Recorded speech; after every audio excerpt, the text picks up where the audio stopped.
آج ہمارے کوئی دوست جو ہیں تھوڑا سا علم آتا ہے تو جی یہ کیا نام ہے یا رسول اللہ کہنا کہاں لکھا ہے، یہ تم انگوٹھے چومتے ہو کہاں لکھا ہے، یہ تم یا رسول اللہ کہتے کہاں لکھا ہے۔ مطلب جب علم آ گیا، کسی ایسی جماعت سے جڑ گئے جو ان کے دماغ کو متنفر کرتے ہیں، عشق مصطفیٰ سے دور کرتے ہیں، تو یہ سوالات ان کے ذہنوں میں ڈال دیتے ہیں، یار یہ میلاد منانا کہاں لکھا ہے، یار یہ انگوٹھے چومنا کہاں لکھا ہے، یہ کس صحابی نے چومے، یہ میلاد کس صحابی نے کیا۔ تو میرے بھائیوں، آج میں آپ کو فی الحال یہ جو انگوٹھے چومنے کا ثبوت ہے اس کے بارے میں بتاتا ہوں مزید۔ یا رسول اللہ کہنا کہاں لکھا ہے، یہ میلاد کہاں لکھا ہے، اور یہ عشق مصطفیٰ کی محافل کرنا کہاں لکھا ہے، یہ چلیسواں کرنا کہاں لکھا ہے، یہ تیجا کرنا کہاں لکھا ہے۔ انشاءاللہ تبارک و تعالی یہ ساری باتیں انشاءاللہ آپ کو عرض کروں گا۔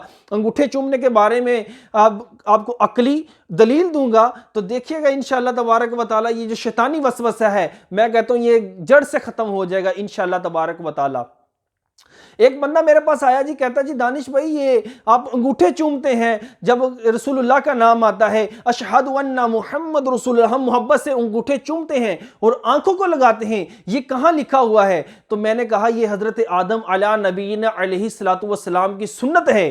تو کہتا کیسے سنت ہے؟ تو میں نے کہا تمہیں پورا واقعہ سنا دیتا ہوں کہ ایک دفعہ حضرت سیدنا آدم علیہ نبینا علیہ السلام تشریف لے جا رہے تھے تو پیچھے پیچھے فرشتے ان کے بھاگ رہے تھے، دوڑ رہے تھے۔ تو حضرت آدم علیہ نبینا علیہ السلام پریشان ہوئے، کہتے یہ فرشتے میرے پیچھے پیچھے کیوں آ رہے ہیں؟ تو اللہ تبارک و تعالیٰ سے التجا کی کہ یا اللہ عز و جل میں جب چلتا ہوں تو فرشتے میرے پیچھے پیچھے آتے ہیں، اس میں کیا حکمت ہے، کیا ماجرا ہے، مجھے بھی بتائیے۔ تو اللہ رب العزت جل شانہ نے فرمایا اے آدم تیری پیٹھ پر میں نے اپنے نور سے تیرے نبی کا نور رکھا ہوا ہے، جب وہ فرشتے زیارت کرتے ہیں اس نور کی تو پیچھے پیچھے دوڑتے ہیں اس نور کو دیکھنے کے لیے۔ تو حضرت آدم علیہ نبینا علیہ السلام نے اللہ رب العزت جل شانہ کی بارگاہ میں عرض کی یا اللہ عز و جل وہ نور میں بھی دیکھنا چاہتا ہوں کہ جو فرشتے دیکھ رہے ہیں اور خوش ہو رہے ہیں اور اپنے آپ کو اور نور سے منور کر رہے ہیں، یا اللہ عز و جل وہ نور میں بھی دیکھنا چاہتا ہوں۔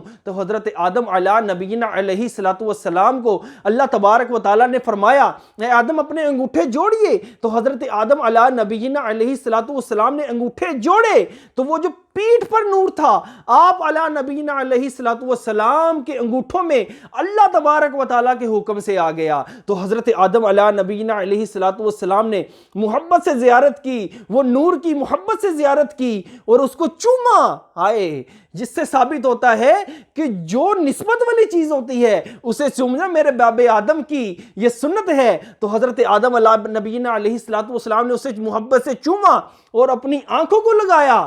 تو میں نے کہا کہ باب آدم علیہ نبینا علیہ السلام نے لگایا، ہمارے باپ نے لگایا، تو اس لیے ہم بھی یہ انگوٹھوں کو چوم کر بڑی محبت سے آنکھوں سے لگاتے ہیں۔ اور ہمارا عقیدہ ہے کہ جب مصطفیٰ کا نام آئے انگوٹھے چوم کر آنکھوں سے لگانے سے انشاءاللہ ہماری بینائی اور تیز ہوتی ہے۔ جس کی آنکھوں کا مسئلہ ہے وہ محبت سے مصطفیٰ کا نام چومے تو آنکھوں کو لگائے، انشاءاللہ اس کی بینائی واپس آئے گی۔ تو میں نے کہا ہم تو باب آدم کی سنت ادا کرتے ہیں۔ تو دیکھا جی شیطان تو پھر شیطان ہے نا، اس نے بھی آگے سے دلیلیں دینی ہے۔ وہ کہتا جی باب آدم نے نور نظر آیا، دانش بھائی تانوں بھی نور نظر آندا ہے؟ ظاہری بات ہے اس کا سوال بنتا ہے۔ میں نے کہا جی سانو تو نہیں نظر آندا نور، میرے بابے نے چومیا تے اسی بھی چوم لیا۔ فرمایا جی تو تانوں نور نظر آئے گا تسی بھی انگوٹھے چوم لینا۔ میں کہا ٹھیک ہے جی، ایک کم تسی کرنا چھڑ دیو تے ایک اسی کرنا چھڑ دیں گے۔ کہنے اسی کرنا چھڑیے؟ میں کہا تہاڈے گھروں کسی نے حج کیتا ہے؟ کہنا ہاں جی میرے ابا جی پچھلے دن حج تو ہو کے آئے نے۔ تے میں کہا اتھے جمرات نو کنکریاں ماریاں سی شیطاناں نو۔ میں کہا کی سی؟ کہندا حضرت ابراہیم علیہ نبینا علیہ السلام نے شیطان نو کنکری ماری سی تے اس لیے اسی میرا ابا بھی اتھے کنکریاں مار کے آیا ہے۔ تے میں کہا او تیرے ابے نو شیطان نظر آیا سی جڑیاں انہیں کنکریاں ماریاں؟ کہندا نہیں۔ تے میں کہا تسی شیطان نو کنکریاں مارنا چھڑ دو تے اسی انگوٹھے چومنا چھڑ دیاں گے۔ تسی میں کہنا اگر تسی کنکریاں نہیں مارو گے تہاڈا حج نہیں ہوئے گا۔ اسی اگر انگوٹھے نہیں چوماں گے اسی پھر بھی مسلمان رہنا ہے، ساڈا حج بھی ہوئے گا تے ساڈا انشاءاللہ میلاد بھی ہوندا رہے گا۔ تے اوتھے چپ ہو گیا، کہندا یار دانش بھائی مینوں معاف کر دیو۔ پھر وہ ادھر ادھر دیاں مار کے منیا، پھر بھی نہیں منیا۔ ਫਿਰ ਵੀ ਨਹੀਂ, ਕਿਉਂਕਿ ਮੰਨਣ ਵਾਲੀ ਕੌਮ ਹੀ ਨਹੀਂ ਹੈ। ਇਹਨਾਂ ਤੋਂ ਬਚ ਕੇ ਰਹੋ।